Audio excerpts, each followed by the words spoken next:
চোখ মনে হয় কোনো সাহিত্য সবাই দেখেছে। ওই যে আমার গল্পটার কথা তো মনে আছে না? আরে মনে থাকবে না? কি দারুণ গল্প, পত্রিকায় ছাপতেই এরকম হইচই পড়ে যায়। ওই সভাতেই আমি প্রথম ওই গল্পটা পড়ি, সেখানেই দেখি। আচ্ছা, কবি টবি না? না ঠিক মনে করতে পারছি না, কবিতা পড়েছিল নাকি অডিয়েন্সে ছিল। আচ্ছা, তারপর তারপর বসলো এসে আমার টেবিলে, বাইরে ঘন ঠান্ডা। ভাবলাম কফি অর্ডার করি। কোনো ভূমিকা ছাড়া বললাম আপনাকে কোথাও দেখেছি। তা কি জবাব দিল? আরে জবাব দিলে তো হতোই, অন্তত কথার ফাঁকে জানতে পারতাম নামটা। তাহলে তাহলে এই যে গল্পটা লিখেছিস, নায়কের নাম পুরো বানানো? না না, একজন গল্পকার হিসেবে বানানো কথাটা আমি অস্বীকার করছি। হ্যাঁ? আমি বলবো কল্পনা, শিল্পের নাম। আর কাহিনী? আমার গল্পে কোনো কাহিনী নেই, শুধু কিছু ইম্পালস, একটা মুডের মধ্যে দিয়ে চলে। গল্পের মধ্যে কাহিনী থাকে বন্ধু। আরে যার যেমন পছন্দ। আচ্ছা, জানতে জানতে ছেলেটার নাম জানিস নে, কিন্তু নাম দিয়েছিস বেলাল। আর আর থিমটা নিশ্চয়ই তার ব্যক্তিগত জীবন থেকে। অবশ্যই ওকে দেখেই আমার মনে হলো ভার্সিটিতে পড়ছে অথবা পাশ করে বেকার। মনের গভীরে কোথাও একটা গভীর বেদনা আছে, আর বেদনার সূত্র ভালোবাসা। চমৎকার চমৎকার। তারপর ছেলেটাকে দেখেই আমার মনে হলো ওর নাম কিন্তু ধর জাফরও হতে পারে, রকিবও হতে পারে। আর তার মনের মধ্যে যে বেদনা, সেটা ওই মেয়েটার জন্য নাও হতে পারে। আবার যদি হয়েও থাকে তাহলে সেই মেয়েটার নাম, আসল নাম রুবি কিংবা রুমিও হতে পারে। কিন্তু সেই নামগুলো আমার গল্পের মতোই সত্যি। কারণ সেই সন্ধ্যায় যখন বাইরে ঘন হয়ে আসছে শীত, তখন আমার মনে হয়েছিল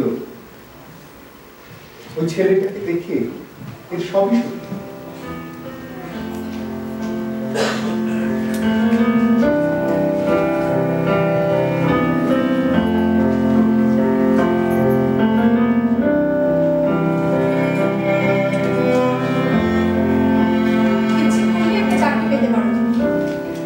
নিজেকে একটু গুছিয়ে দিতে পারো? না, পারি না। সেজন্য তোমাকে ভালোবাসি। থাক সে কথা, একটা গল্প শোনো আমার এক বান্ধবীর। আমি ভাবছিলাম বন্ধুর গল্প।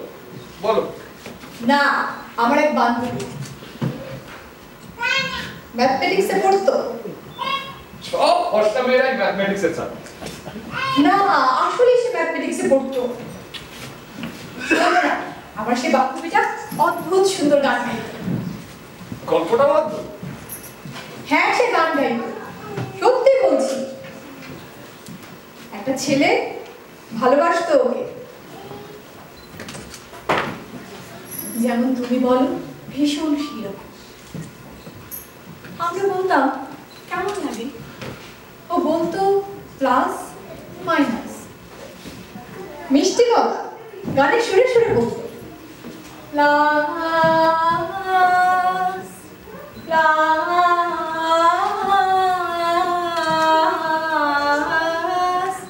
মাইনাস।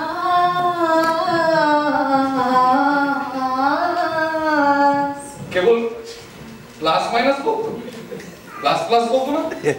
বলতো। সে ভুলে পড়ে যখন ওর, অথচ এই ছেলেটা ভীষণ মায়া হতো। কিন্তু না হেসে পারতাম না, ভারী ঢং ছিল গলায়। প্লাস দীর্ঘলয় বলে বলতো মাইনাস, আর মাইনাসে না এমন ভাবে টানতো মাইনাস।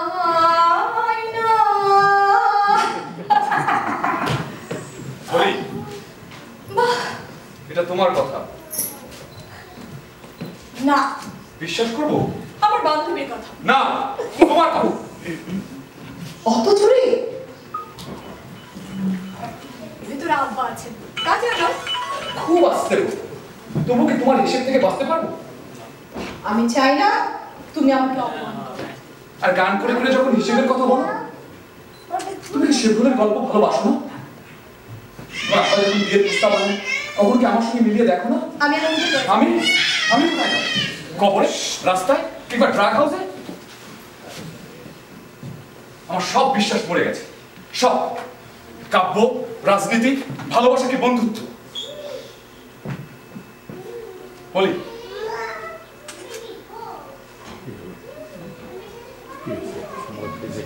সব কথা কি জানা হয়ে গেল? সব কথা বলি, আমি তোমাকে ঘৃণা করি। বেলুন, বিপণী বিতান আর ম্যাথমেটিক্সের মেয়েদের আমি ঘৃণা করি।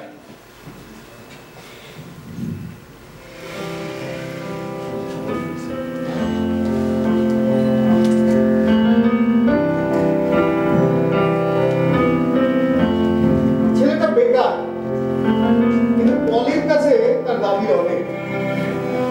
ধরেন একটা আবেগী ধারণা, তাই বলে ভাবিস না আবেগটা আমার। বেলালকে দেখে আমার মনে হলো একটা গভীর আবেগ থেকে ৭২ সালের সত্য এবং বাস্তবতায় সে ভেসে উঠল।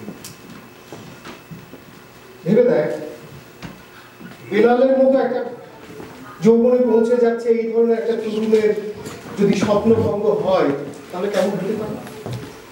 এই যে বেলালের আবেগ থেকে একটা নিষ্ঠুর বাস্তবে উত্তরণ, সেটাকেই আমি প্রতীক হিসেবে আমার গল্পে নিয়ে এসেছি। করে দেখ।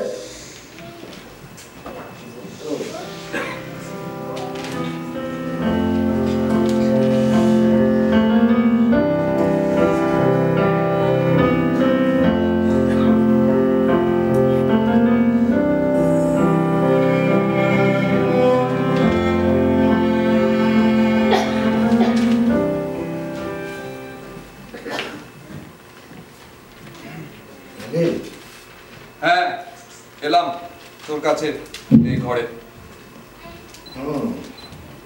এসবই সত্যি। টেবিলের ইলেকট্রিকের শিশি আর এসব দৃশ্য। তোর হাতে কি? খবরের কাগজ পড়বি?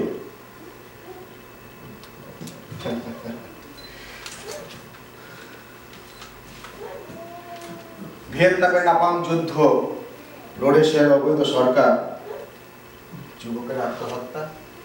থাক, পড়তে চাই না। তবু যদি বাঁচা যেত।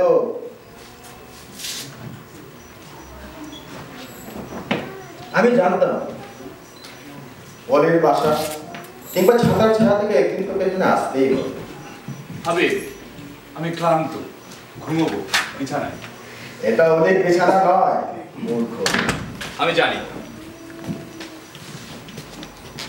আচ্ছা, ইন্দোনেশিয়ার দেশপ্রেমিক কে? কে আবার?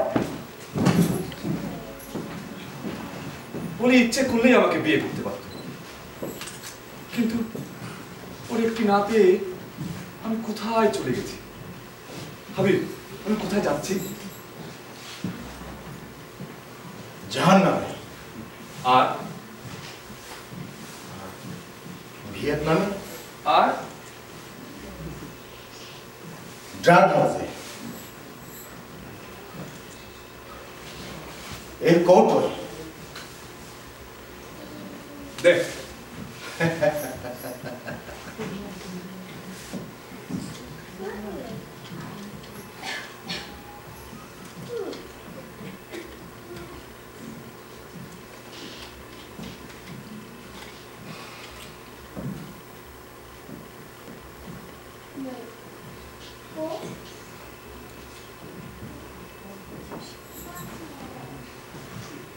ড্রাগ,